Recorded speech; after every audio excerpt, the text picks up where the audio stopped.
One day before President Biden's visit to Selma, Alabama, his predecessor headlined the Conservative Political Action Conference in Maryland, just outside of Washington. Over the course of nearly 2 hours, former President Donald Trump lashed out at Biden and many Republicans, bemoaned ongoing investigations into himself, vowed he won't drop out of the race even if he's indicted, and signaled how he might campaign in the future, in the coming months, to be elected again. Here's what he said. In 2016, I declared, I am your voice. Today I add, I am your warrior, I am your justice. And for those who have been wronged and betrayed, I am your retribution. I am your retribution. Joining me now, former Trump White House Press Secretary Stephanie Grisham and Olivia Troye, a former advisor to Vice President Mike Pence. Stephanie, let me start with you. It's so easy to blow off Trump's bluster and some of the things that he says, but when he talks about retribution and talking about revenge, what did you make of that? Well, it's something I've been saying for quite a while, that this is going to be a revenge tour for the former president. But I wondered specifically with regard to what he said, who decides who needs the retribution? Who's going to decide who's been mistreated? I mean, what about all of the people who suffered or had family members pass away from COVID? Are you going to be retribution for that? You had a hand in that. So I think it was, as you just said, a lot of bluster for him, but it's what his base wants to hear. And I think it's something that should be taken seriously. It's a lot of people right now, I think, are rolling their eyes and saying that's just Trump being Trump. But this is important. We need to really pay attention to what he's saying and realize that we're not going to get the same Donald Trump. We're going to get a more angry and vengeful Donald Trump if he should take office. Right, if that's even possible. And Olivia, speaking earlier this past week with CBS News, your former boss, Mike Pence, twice declined to commit to supporting Donald Trump. That was notable. If he's the GOP nominee, listen to what he had to say. Well, I think we'll have better choices, and I really trust Republican voters to sort it out. Yeah, that's not really committing to supporting Trump. What do you think of that, Olivia?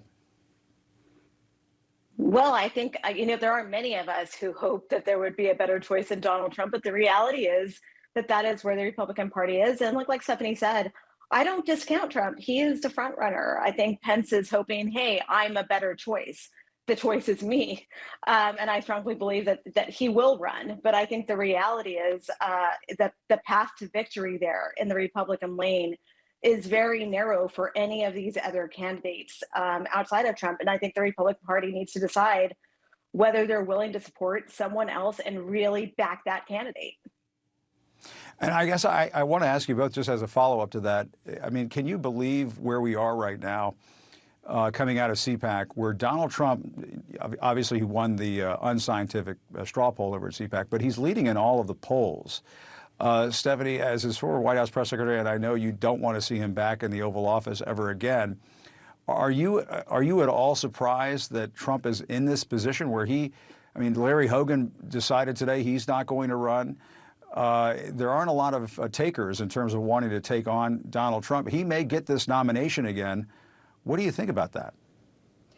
Well, I'm obviously not happy, and I have committed to doing all I can to try and ensure that that doesn't happen by just talking to people and educating people on who he really is. But, I think that what Asa Hutchinson did was smart. I think that he really saw that he had no path to victory. And I think, I hope that other— Larry Hogan, yeah. Oh, I'm sorry. Yes. I think other people who are wanting to maybe jump into the race, I hope that they have that kind of, look within moment, because again, as we all have talked about many times back in 2016, the reason Trump won the primary was because the field was so big. I do believe if somebody like Ron DeSantis gets in, it's early yet. So these polls, I know they do have Trump ahead, but I do believe if somebody really gets in and is willing to take him on, I think there's a fighting chance there. But I'm definitely worried. I'm definitely concerned about, how strong he is still after everything that people have seen over and over. Olivia, Stephanie mentioned Ron DeSantis. What do you think? Do you think he could potentially knock Trump out of this spot that he's in right now, which really he's the front runner right now? He's the man to beat. I know there's a long way to go. But I mean, many people consider the Florida governor the strongest opponent Trump could face for the nomination. But do you think he could knock him out of that spot?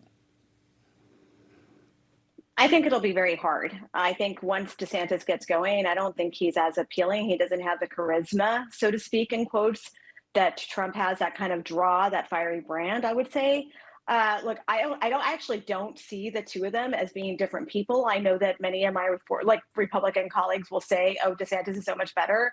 I don't see his politics as very different than Trumpism. He is Trumpism. He's just, got a different cloak wrapped around him.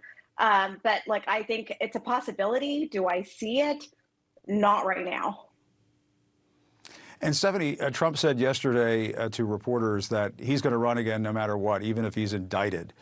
What are your thoughts? I mean, do you think that there's a chance that we will see an indictment of Donald Trump, or did the Justice Department, various authorities just kind of miss their chance to do that, to bring an indictment? Well, I don't want to say that they missed their chance. As we all know, the wheels of justice move very, very slow. And I do believe truly that the Justice Department wants to do this the right way. I don't believe we're going to see him get indicted. I really don't. I think that at this point, it'll all just be political, according to, the Republican Party. But the fact, to answer your question, the fact that he said that, he would continue to run even if indicted, that did not surprise me at all. That was prime Trump. He's doubling down. This is how he says he's completely innocent. And he just, he doesn't care about the justice system. He doesn't care. He gets away with everything. So why would he suddenly be like, all right, I'm going to drop out? Olivia, quick final thought to you. Yeah, I mean, what are we going to have? We're going to have Donald Corleone running for the presidency of the United States. Did we ever see that day coming? I mean, this is embarrassing if he does get indicted, and that would be the case. But I agree with Stephanie. I see him doubling down. Look, there's a reason that Jim Jordan and all these Republicans on the Hill have this weaponization of the U.S. government committee. That is all, in my opinion, part of the strategic plan of how they will spin this. All right, Olivia Troye, Stephanie Grisham. Sorry to race out of the segment, but glad to have you both on again. Thanks again. Great to see you. Appreciate it.